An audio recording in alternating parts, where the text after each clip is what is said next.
प्रिय विद्यार्थियों, मैं स्नेहता देवी, सहायक आचार्य, राजकीय विधि महाविद्यालय कोटा से, और आप सभी का राजकीय विधि महाविद्यालय कोटा के यूट्यूब चैनल में हार्दिक स्वागत एवं अभिनंदन। और आप सभी को शुभकामनाओं के साथ शुरू करते हैं। आज का टॉपिक पर्यावरण विधि में राज्य बोर्ड का गठन, कॉन्स्टिट्यूशन ऑफ स्टेट बोर्ड। पिछले टॉपिक में अपन ने पढ़ा था केंद्रीय बोर्ड का गठन, जो कि ये अपन जो चैप्टर पढ़ रहे हैं ये है जल प्रदूषण एवं निवारण नियंत्रण अधिनियम, अपना एक्ट चालू है। और इसके अंतर्गत केंद्रीय बोर्ड का गठन ये है तो सब चैप्टर 2 में, लेकिन सेक्शन 3 के अंतर्गत तो केंद्रीय बोर्ड के गठन से संबंधित प्रावधान है, और सेक्शन 4 के अंतर्गत राज्य बोर्ड के गठन से संबंधित प्रावधान है। लगभग सिमिलियरी है, ज़्यादा अंतर नहीं है। केंद्रीय जो बोर्ड है उसका गठन केंद्र सरकार करती है, और राज्य बोर्ड का जो गठन है वो राज्य सरकार करती है। और इसमें देखने हैं कि कितने सदस्य होते हैं। ये जो राज्य बोर्ड का गठन है कितने सदस्यों से मिलकर होता है, ये सभी बातें आज देखते हैं। तो जो धारा 4 के अंतर्गत ये कहा गया है कि राज्य सरकार ऐसी तारीख से राजपत्र में अधिसूचना जारी करके और राज्य प्रदूषण नियंत्रण बोर्ड का गठन करेगी, जिसका नाम वो होगा जो अधिसूचना में विनिर्दिष्ट किया जाए। मतलब राज्य सरकार जो भी विनिर्दिष्ट करे, नोटिफिकेशन जारी करे, उसमें जो नाम देगी वही नाम होगा।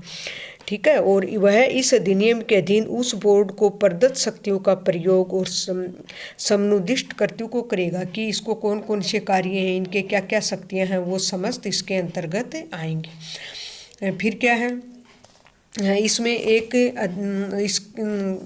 इसके चलो देखते हैं इन राज्य बोर्ड में कौन कौन से सदस्य होते हैं, राज्य बोर्ड कितने सदस्यों से मिलकर बनता है। तो धारा 4(2) के अंतर्गत इससे संबंधित प्रावधान दिए गए हैं।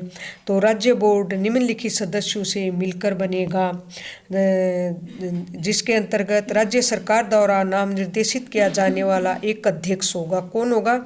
वहाँ क्या पढ़ा था? केंद्र सरकार द्वारा नाम निर्देशित किया जाने वाला, यहाँ राज्य सरकार द्वारा नाम निर्देशित किया जाने वाला एक अध्यक्ष होगा। अध्यक्ष तो होगा, लेकिन उसके लिए भी अनुभव, ज्ञान वगैरह जरूरी है। जो पर्यावरण संरक्षण से संबंधित विषयों के बारे में विशेष जानकारी या व्यावहारिक अनुभव रखने वाला व्यक्ति होगा, अथवा पूर्वोक्त विषयों से संबंधित संस्थाओं के प्रशासन की जानकारी रखने वाला व्यक्ति होगा। परंतु अध्यक्ष या तो पूर्णकालिक होगा या अंशकालीन होगा, जैसा भी राज्य सरकार ठीक समझे। उसमें तो क्या था, केंद्रीय बोर्ड के अंतर्गत तो फुल टाइम पूर्णकालिक था। इसके अंतर्गत क्या है, पूर्णकालिक या अंशकालिक भी हो सकता है, लेकिन राज्य सरकार जैसा निर्धारित करेगी वैसा ही होगा। इसके बाद क्या है, 5 से अधिक कितनी संख्या में पदाधिकारी जो राज्य सरकार का प्रतिनिधित्व करने के लिए उस सरकार द्वारा नाम निर्देशित किए जाएंगे। कितने? 5।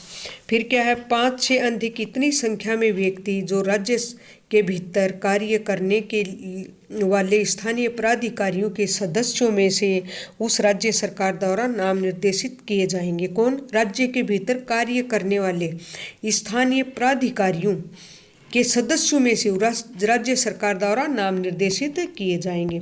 इसके बाद क्या है, 3 से अधिक कितनी संख्या में अशासकीय व्यक्ति, कितने? 3 से ज़्यादा नहीं हो सकते, इतनी संख्या में अशासकीय व्यक्ति जो कृषि है, मीन उद्योग मतलब मछली उद्योग है, या किसी उद्योग या व्यापार या किसी अन्य हित को जिसका राज्य सरकार की राय में प्रतिनिधित्व होना चाहिए, प्रतिनिधित्व करने के लिए राज्य सरकार द्वारा नाम निर्देशित किए जाएंगे। किस किस में? मतलब जो कृषि है, मछली उद्योग है, या अन्य कोई उद्योग व्यापार आदि में।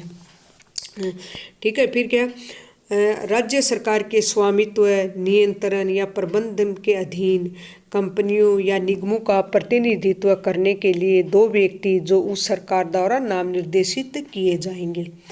फिर क्या, राज्य सरकार द्वारा नियुक्त किया जाने वाला एक पूर्णकालिक मतलब फुल टाइम सदस्य सचिव, जिसके पास प्रदूषण नियंत्रण के वैज्ञानिक, इंजीनियरिंग या प्रबंध संबंधी पहलुओं की योग्यताएं, ज्ञान और अनुभव रखता है। ये बात तो हो गई कि राज्य बोर्ड में कितने सदस्य होते हैं, राज्य बोर्ड का गठन कितने सदस्यों से मिलकर होता है, अध्यक्ष की क्या क्या क्वालिफिकेशन है, एक सदस्य सचिव होता है।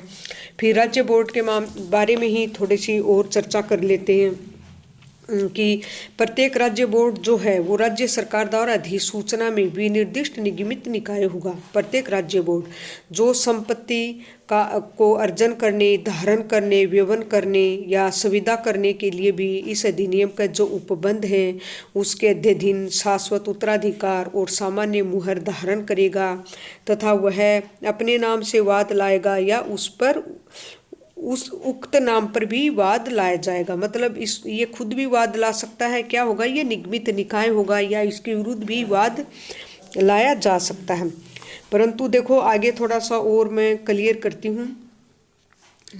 परंतु किसी संघ राज्य क्षेत्र के लिए राज्य बोर्ड गठित नहीं किया जाएगा। कोई भी संघ राज्य क्षेत्र है उसके लिए राज्य बोर्ड गठित नहीं किया जाएगा और किसी संघ राज्य क्षेत्र के संबंध में केंद्रीय बोर्ड उस संघ राज्य क्षेत्र के लिए राज्य बोर्ड की शक्तियों का प्रयोग करेगा। लेकिन किसी भी संघ राज्य क्षेत्र के संबंध में केंद्रीय बोर्ड ऐसे व्यक्ति या व्यक्तियों के निकाय अपनी शक्तियों तथा कार्यों में से सभी या किन्हीं का प्रत्यायोजन कर सकेगा जैसा कि केंद्रीय सरकार विनिर्दिष्ट करे। मतलब संघ राज्य क्षेत्र के लिए अलग से राज्य बोर्ड गठित नहीं किया जाएगा, जो केंद्रीय सरकार जैसा विनिर्दिष्ट करेगी और वो मतलब कोई भी कार्यों का प्रत्यायोजन उसको कर सकेगा और वही करेगा। राज्य बोर्ड की गठन की अधिसूचना द्वारा घोषणा मात्र से बोर्ड का गठन नहीं माना जाएगा। इससे संबंधित एक केस है, उस केस में ये कहा गया था, इससे संबंधित एक केस है HC काशीवाला वर्सेज महाराष्ट्र जल प्रदूषण निवारण नियंत्रण बोर्ड। इस केस में ये कहा गया था कि राज्य बोर्ड का जो गठन है उसकी जो अधिसूचना की जाएगी, अधिसूचना द्वारा जो घोषणा मात्र से राज्य बोर्ड का गठन नहीं माना जाएगा जब तक कि सदस्यों की नियुक्ति नहीं की जाती है। कई बार क्या होता है कि सरकार राज्य बोर्ड क्या घोषणा कर देती है कि राज्य बोर्ड का गठन हो गया है, परंतु उसमें जब तक सदस्यों की नियुक्ति नहीं की जाती है तो वह राज्य बोर्ड का गठन नहीं माना जाएगा। इससे संबंधित केस आया हुआ है। तो उसके लिए क्या करना होगा, पहले राज्य बोर्ड का गठन करना होगा और उसके अंतर्गत जितने भी जो भी सदस्य हैं उनकी नियुक्ति करनी होगी।